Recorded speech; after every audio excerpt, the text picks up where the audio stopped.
죽고자 하면 살 것이고 살고자 하면 죽을 것이다. 이순신의 가문은 4대 때에 조선 왕조로 넘어오면서 두각을 나타낸다. 5대조인 이변은 영중 추부사와 홍문관 대제학을 지냈고 증조부 이건은 병조 참의에 이르렀다. 그러나 할아버지 이백록이 조광조 등 지치주의를 주장하던 소장파 사림들과 뜻을 같이 하다가 기묘사화에 참화를 당한 뒤로 아버지 이정도 관직에 뜻을 두지 않았던 만큼 이순신이 태어날 즈음에 가세는 이미 기울어 있었다. 그러하였음에도 이순신이 뒤에 명장으로 나라에 큰 공을 남길 수 있었던 것은 유년 시절에 어머니 변씨로부터 큰 영향을 받았던 때문이었다. 변씨는 현모로서 아들들을 끔찍이 사랑하면서도 가정교육을 엄격히 하였다.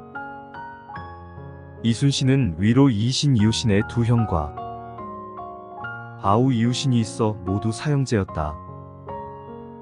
형제들의 이름은 돌림자인 신자 위에 사망오제 중에서 복희씨 요순 우임금을 시대순으로 따서 붙인 것이다. 이순신은 사대부가의 전통인 충효와 문학에 있어서 뛰어났을 뿐 아니라 시제에도 특출하였으며 정의감과 용감성을 겸비하였으면서도 인자한 성품을 지니고 있었다. 강한 정의감은 뒤에 상관과 충돌하여 모함을 받기도 하였으며 용감성은 적을 두려워하지 않고 전투에서 매양선두에 나서서 장졸들을 지휘함으로써 예하장병의 사기를 북돋워 여러 전투에서 전승의 기록을 남길 수 있었다. 또 이순신의 인자한 성품은 홀로 계신 노모를 극진히 받들 수 있었고 어버이를 일찍 여인 조카들을 친아들같이 사랑할 수 있었다. 이순신의 시골 본가는 충청남도 아산시 염치면 백암리이나 어린 시절의 대부분은 생가인 서울 건천동에서 자란 듯하다. 같은 마을에 살았던 유성룡은 징비록에서 이순신이 어린 시절부터 큰 인물로 성장할 수 있는 자질을 갖추고 있었음을 다음과 같이 묘사하고 있다. 이순신은 어린 시절 얼굴 모양이 뛰어나고 기풍이 있었으며 남에게 구속을 받으려 하지 않았다. 다른 아이들과 모여 놀라치면 나무를 깎아 화살을 만들고 그것을 가지고 동리에서 전쟁놀이를 하였으며 자기 뜻에 맞지 않는 자가 있으면 그 눈을 쏘려고 하여 어른들도 꺼려 감히 이순신의 문 앞을 지나려 하지 않았다. 또 자라면서 활을 잘 쏘았으며 묵과에 급제하여 발신하려 하였다. 또 자라면서 말 타고 활쏘기를 좋아하였으며 더욱이 글씨를 잘 썼다. 28세 되던 해에 비로소 무인 선발시험의 일종인 훈련원별과에 응시하였으나 불운하게도 시험장에서 달리던 말이 거꾸러지는 바람에 말에서 떨어져서 왼발을 다치고 실격하였다. 그 뒤에도 계속 무예를 닦아 4년 뒤인 1576년 선조 구식년묵과의 병과로 급제하여 권지훈련원 봉사로 처음 관직에 나갔다. 이어 함경도의 동구비 복권관에 보직되고 이듬해에 발포수군만호를 거쳐 1583년 건원복권관 훈련원 참군을 역임하고 1586년에는 사복시주부가 되었다. 그러나 무관으로 발을 들여놓은 진로는 순탄하지만은 않았다. 사복시주부에 이어 조산보만호 겸 녹도둔전 사이가 되었는데 이때 국방의 강화를 위하여 군사를 더 보내줄 것을 중앙에 요청하였으나 들어주지 않던 차에 호인의 침입을 받고 적은 군사로 막아낼 수 없어 부득이 피하게 되었다. 그런데 조정에서는 그것이 오로지 이순신의 죄라 하여 문책하였다. 그러나 처형당할 것을 두려워하지 않고 주장의 판결에 불복하면서 천병을 들어주지 않고 정죄한다는 것은 옳지 않다 하여 끝내 자기의 정당성을 주장하였다. 이 사실이 조정에 알려져서 중형을 면하기는 하였으나 첫 번째로 백이종군이라는 억울한 길을 걷게 되었다. 그 뒤 전라도 관찰사 이광에게 발탁되어 전라도의 조방장 선정관 등이 되고 1589년 정읍현감으로 있을 때 유성룡에게 추천되어 고사리 첨사로 승진. 이어 절충장군으로 만포첨사 진도군수 등을 지내고 47세가 되던 해에 전라좌도 수군절도사가 되었다. 곧 외침이 있을 것에 대비하여 좌수영 여수를 근거지로 삼아 전선을 제조하고 군비를 확충하는 등 일본의 침략에 대처하였고, 나아가서 군량의 확보를 위하여 해도에 둔전을 설치할 것을 조정에 요청하기도 하였다. 이듬해인 1592년 4월 13일 일본의 침입으로 임진왜란이 발발되었는데, 일본의 대군이 침입해왔다는 급보가 전라좌수영에 전달된 것은 이틀 뒤였다. 이날은 국기일이었으므로 공무를 보지 않고 있었는데, 해질 무렵 경상우수사 원균으로부터 외선 350여 척이 부산 앞바다에 정박 중이라는 통보에 이어 부산과 동래가 함락되었다는 급보가 들어왔다. 그때 부산 앞바다의 방어를 맡은 경상 좌수영의 수군은 외선단을 공격하지도 않았고, 경상 좌수사 박홍은 부산이 함락된 뒤에야 예하 장조를 이끌고 동래 방면에 당도하였으나, 동래가 함락되는 것을 보고는 군사를 돌려 육지로 도망하였다. 또 거제도에 근거를 둔 우수사 원균은 적이 이르기도 전에 싸울 용기를 잃고 접전을 회피함으로써 일본군은 조선 수군과 한번 싸우지도 않고 제해권을 장악하였다. 이러한 소식에 접하고 즉시 전선을 정비하고 임전태세를 갖추었지만, 적을 공략하기에 앞서 전황을 면밀히 분석하였다. 이순신의 휘하 전함대는 4월 29일 수영 앞바다에 총집결하여 매일 작전회의가 열리고, 기동연습도 강행하여 완전한 전투태세에 임하게 되고, 이순신은 총지휘관으로 5월 2일 기암에 승선하였다. 4일 새벽 출진을 명하니 이때의 규모는 전선 24척, 협선 15척, 포작선 46척, 도합 85척의 대선단이었다. 이틀 뒤 한산도에 이르러 경상우수사 원균의 선단을 만났는데, 그 규모는 전선 3척과 협선 2척에 불과하였으나 연합함대를 조직하지 않을 수 없었다. 7일 옥포 앞바다를 지날 무렵 척후선으로부터 적선이 있음을 알리는 연락이 왔다. 이때 옥포에 정박 중인 적선은 30여 척이었다.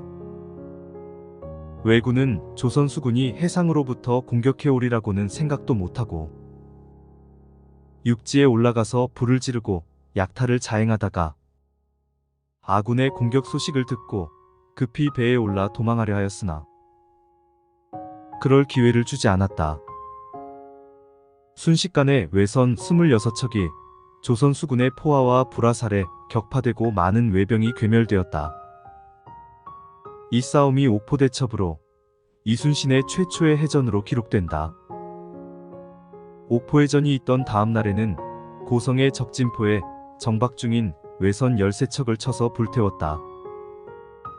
제1차 출동 후 전력을 보강하고 전선을 정비한 뒤 다음 출동에 대비하고 있던 이순신은 일본 수군의 주력 함대가 서쪽으로 나아간다는 정보가 계속 들어오자 전라우수사 이혁기에게 합동으로 출동하여 외선을 격파할 것을 제의하였다.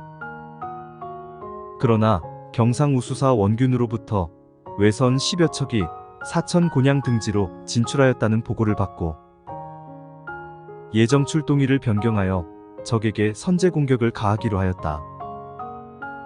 5월 29일 거북선을 앞세우고 23척의 전선으로 여수항을 출항하였다. 노량 앞바다에 이르러 전선 3척을 인솔하고 있던 원균이 이순신의 전함에 올라와 적정을 상세히 설명하였다. 조선 수군은 곧 일본 수군이 정박 중인 사천으로 달려갔다. 이때 왜군은 대부분 상륙하여 있었고 해변에는 외선 12척이 줄지어 정박하고 있었다. 이순신은 공격이 용이하지 않자 그들을 바다로 유인하여 섬멸할 계획을 세웠으며 그 작전 계획은 적중하여 외선 12척을 파괴하고 많은 왜군을 섬멸하였다. 이 싸움에서 군관 나대용 등이 부상하였고 이순신도 적의 조총탄에 맞아 왼쪽 어깨가 뚫리는 부상을 입었다. 이 싸움에서 최초로 출동한 거북선의 위력은 확고한 인정을 받았다. 6월 2일 외선이 당포에 정박 중이라는 보고를 받고 곧 그곳으로 달려갔다. 당포 선창에는 일본 수군장 가메이와 구루시마가 인소라는 대선 9척 중 소선 12척이 정박하고 있었다. 일본 수군들은 성 안팎에서 방화와 약탈을 자행하다 조선 수군을 보고 발포하였으나 거북선을 앞세운 조선 수군의 맹렬한 공격으로 대패하고 외장 구루시마가 전사하였다. 당포해전 다음날 이순신의 함대는 가박지 주육인 창신도를 떠났다. 다음날 당포 앞바다에서 외선이 거제로 향하였다는 정보를 받고 즉시 전함대에 거제 출격을 명하고 발선하려는 때에 전라우수사 이혁기가 전선 25척을 이끌고 이곳에 오자 매우 반갑게 맞았다. 5일 아침 전선 51척과 중 소선 수십 척의 연합함대는 일제히 거제로 향하였다. 이때 피난민으로부터 거제로 도피하였던 외선단이 다시 당항포로 도주하였다는 정보가 들어왔다. 이순신과 이혁기와의 연합함대는 바로 길을 바꾸어 당항포로 향하였다. 당항포 내만에는 외의 대선 9척, 중선 4척, 소선 13척이 정박 중이었다. 조선 수군의 내습을 발견한 일본 수군은 먼저 공격을 가해왔다. 아군의 전선들은 적선을 포위하고 먼저 거북선을 돌입시켜 맹공을 가하였다. 이 싸움에서 왜군은 대패하였고 외선은 모두 소실되었다. 이와 같이 이순신은 해전에서의 연전연승으로 자원대부에 승계되었다. 그 뒤 다시 선제 공격으로 거제 가덕에 출몰하는 일본 수군을 경멸하기 위하여 우수사 이혁기에게 작전을 전달하고 연합함대의 조직을 통첩하고 7월 6일 전라좌 우수군이 일제히 출동한 뒤 노량해상에서 경상우수사 원균의 전선 7척과도 합세하였다. 이때 일본군은 해전에서의 패배를 만회하기 위하여 병력을 증강하여 견내량에는 적장 와키사카 등이 인솔한 대선 36척, 중선 24척, 소선 13척이 정박하고 있었다. 이순신은 견내량이 지형이 좁고 활동이 불편하다는 판단 아래 장소를 한산도로 물색하였다. 약간의 판옥선으로 일본의 수군을 공격하면서 한산도 앞바다로 유인한 뒤 하깃진을 쳐 일제히 총통을 발사하는 등 맹렬한 공격을 가하여 층각선 7척, 대선 28척, 중선 17척, 소선 7척을 격파하였다. 이 싸움에서 와키사카에 가신 와키사카 사베의 와타나베를 위시하여 이름 있는 자들이 전사하였다. 이순신은 이 한산대첩의 공으로 정원대부에 승계되었다. 한산대첩 후 이순신은 다시 전진하여 안골포 창원군 웅천면의 적선을 격파하였다. 와키사카와 합동작전을 하려던 쿠키 가토 등의 일본 수군장은 와키사카의 수군이 전멸하였다는 소식을 듣고 안골포에 정박 중이었다. 이순신은 수심이 얕아서 적선을 유인하여 공격하려 하였으나 적선이 포구 밖으로 나오지 않자 여러 장수에게 명하여 교대로 종일토록 적선을 공격하여 대선을 거의 분멸하였다. 제3차 출동의 결과로 가덕도 서쪽의 제해권을 완전히 장악하여 외침의 교두보인 부산포 공격의 결단을 내렸다. 전라좌 우도의 전선 74척, 협선 92척은 8월 24일 좌수영을 떠나 가덕도 근해에서 밤을 지냈다. 공격 전날은 밤을 새우며 원균 2억기와 작전회의를 하여 부산포 공격에 따른 작전을 구상하였다. 9월 1일 오전 모룬대를 지나 파도를 헤치고 다대포를 바라보며 저령도 지금에 이르렀을 때 외의 대선 수척이 아군 함대를 보고 도주하였다. 저령도에서는 수척의 적선을 처부수고 척후선을 부산포에 보내어 적정을 탐지하게 한 결과 외선 약 500척이 선창 동쪽 산기 스케안에 줄지어 정박해 있고 대선 4척이 초량 쪽으로 나오고 있다는 보고였다. 적이 부산포를 요새화한 것을 알게 된 여러 장수들은 부산포로 깊이 들어가기를 꺼렸으나 이순신은 이를 거부하고 독전기주구를 높이 들고 진격을 재촉하였다. 우부장 정운 등이 선두에 서서 먼저 바다로 나오는 왜군의 대선 4척을 공격하여 불사르니 뒤에 있던 여러 전선들도 함께 돌진하였다.